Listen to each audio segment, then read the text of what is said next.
Oh, welcome back, everyone. Oh, I'm falling. Okay, can I just say that I've been having a lot of fun actually making this data pack, especially all the stuff that I got done recently, which we'll go over. It's really starting to feel like I can almost play this game in a way, you know. It's all the little things that I'll be going over today that kind of just give it that quality of life. But before we get to all of that, I do have a little bit of something that I want to talk about, and that is coins. So in Sands of Time, right, the players compete to collect coins throughout the dungeon. And so I initially thought, that's easy, I'll just put gold all over the dungeon, right? So either gold nuggets or gold ingots, maybe this stuff, just because it's also gold.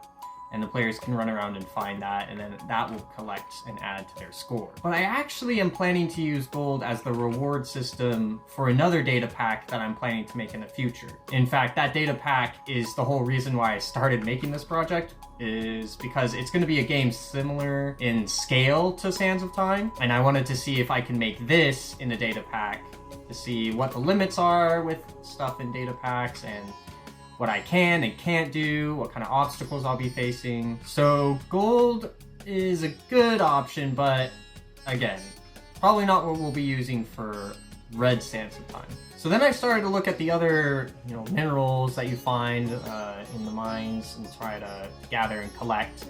And I thought, diamonds, those are kind of, a little cliche. Everyone goes for diamonds. And again, same thing, I have another map in mind that I want to use diamonds for. So probably not that. Iron, copper. I was thinking maybe emeralds at some point, but it just doesn't fit the vibe, the whole Egyptian architecture and everything. And then, going along that lines, I thought, lapis. Lapis might work. Because apparently, according to Google, lapis lazuli was used by ancient Egyptians as a very precious mineral. And then some people say it was even ranked above gold in terms of value. Oh, dang. And I may be a little biased towards lapis lazuli because I happen to own an actual piece here. This is a gift that I got from a Diamonds and Gemstones class that I took in college. We were all supposed to take a field trip somewhere, but because of COVID, everyone was sent home instead.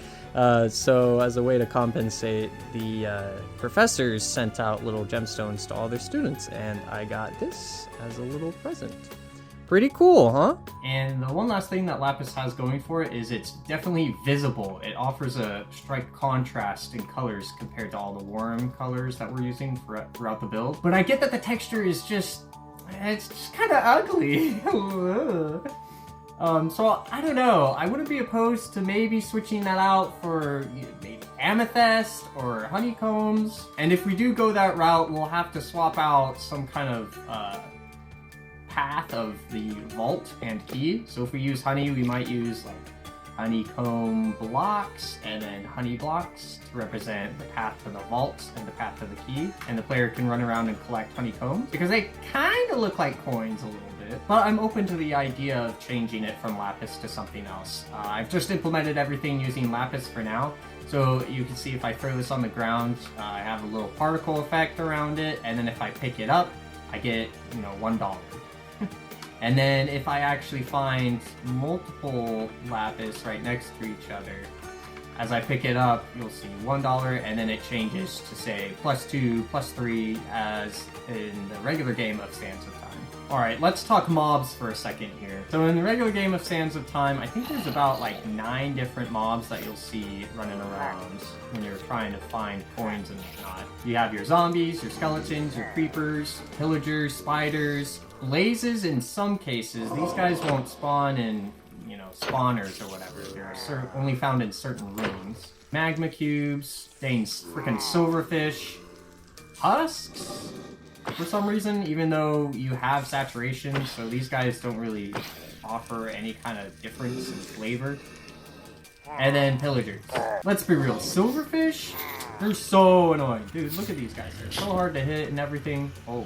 So I don't think I'm going to be having silverfish run around from spawners. Instead, I have a different plan up my sleeve for them. Do decorated pots. I think it would be cool to sometimes, when you smash a decorated pot, to have a silverfish jump out at you. Similar to how if you chop down a bee's nest, you'll find bees, and then infested stone will give you, yet again, our friend the silverfish. And I thought something in their loot tables would say, oh yeah, generate or summon, you know, a bee for the bee's nest when it's broken, or silverfish for infested stone of any kind of flavor variant. But no, the loot table does not do this. So instead, we're gonna get a little creative and use stone buttons, and we'll have them tagged, say that they're cursed with something.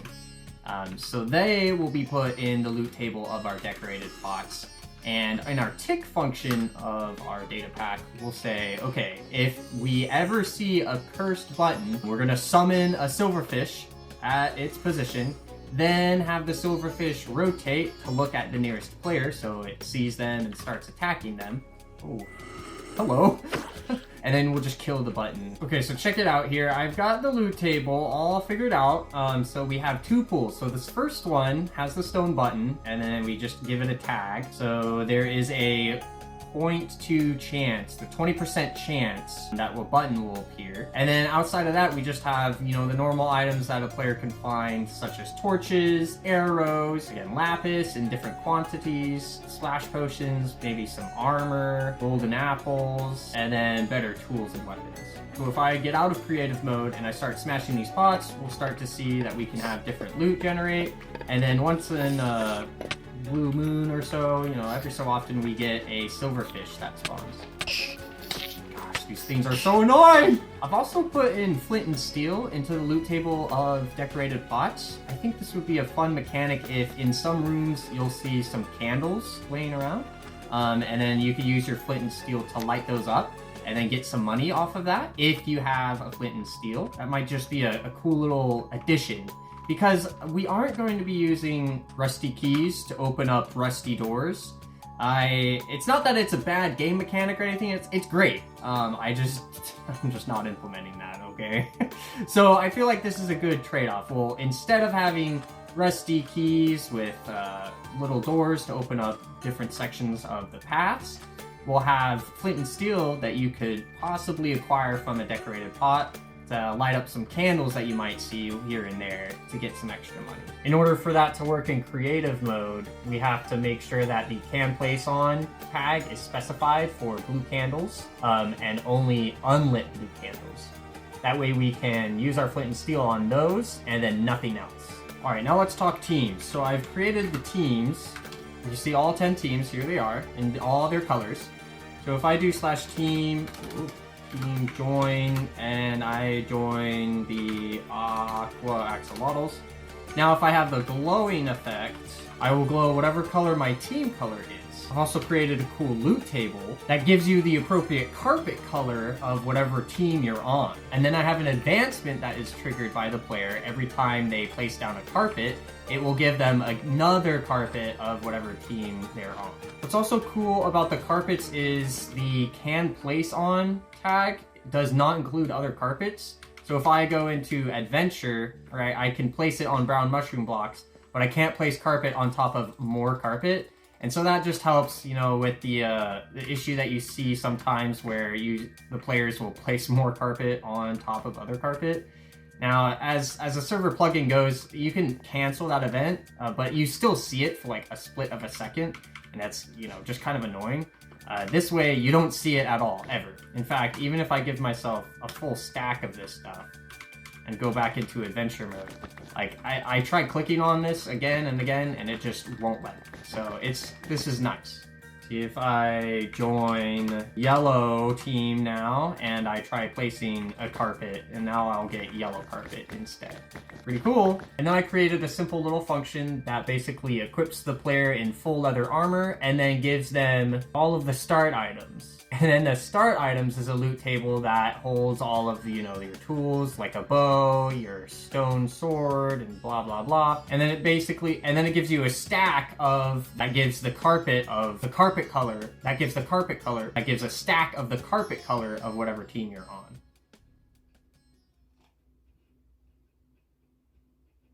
Okay, yeah, sure. I don't know.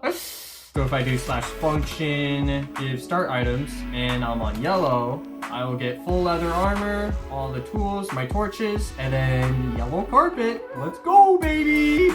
That's pretty cool. Let's go to green, and then run it again. The exact same command, and now I have green carpet. That's so cool. Okay, and then I created a few more advancements that run whenever I pick up gold armor. Now, gold armor is obviously better than leather armor, and I don't want to burden the players with having to spend the time to, you know, open their inventory or like shift click the cap off of their head and swap it out with the gold or whatever.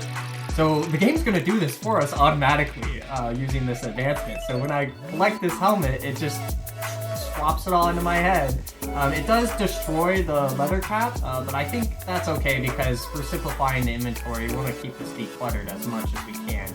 And then I have to do the same thing with the shield, and then the legs, and the boots. Isn't that sick? Now, if I do find more gold as I'm playing the game, it will just, you know, pop into my inventory, and then I can give this to someone else, because these advancements are only triggered once per run of the tube. So I've got things working where you can place torches down and then break them, pick them up. Same thing with the carpets as well.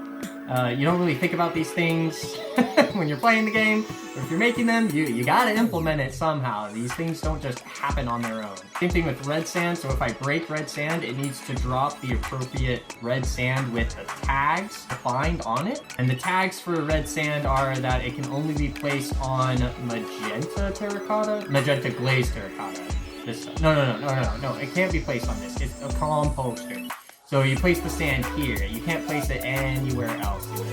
And you can see that in the tags. And a similar thing goes with spawners. So if I break a spawner in adventure mode, instead of dropping nothing, it actually drops, maybe I should get rid of the experience. But yeah, it will drop some lapis, so you can collect that. And then speaking of mobs, I also have the loot tables for the dispensers filled up. A trick that I'm doing with the dispensers, if I turn on hitboxes, you can see that they're surrounded in interaction entities. So when I'm in creative and adventure, actually, I can't open these dispensers. The only way to launch whatever is in them is to click these levers. Hey, look, that time I got money. This time I got money. That time I got a creeper. But yeah, so that's how those work. Getting over the nitty-gritty of these details kind of took some time, but it was fun to kind of, you know, explore how to do these things in a data pack. Like I said, I'm a little bit new to doing all this stuff, but the Minecraft wiki has become my friend lately. I think next time we may go over some of the builds that I've created for the vaults and the keys. So the rooms that you find those in. So yeah, look for that next week, hopefully. But until then, that's all I have for you guys. For now, take care, have a wonderful day, and I'll see you later. Bye!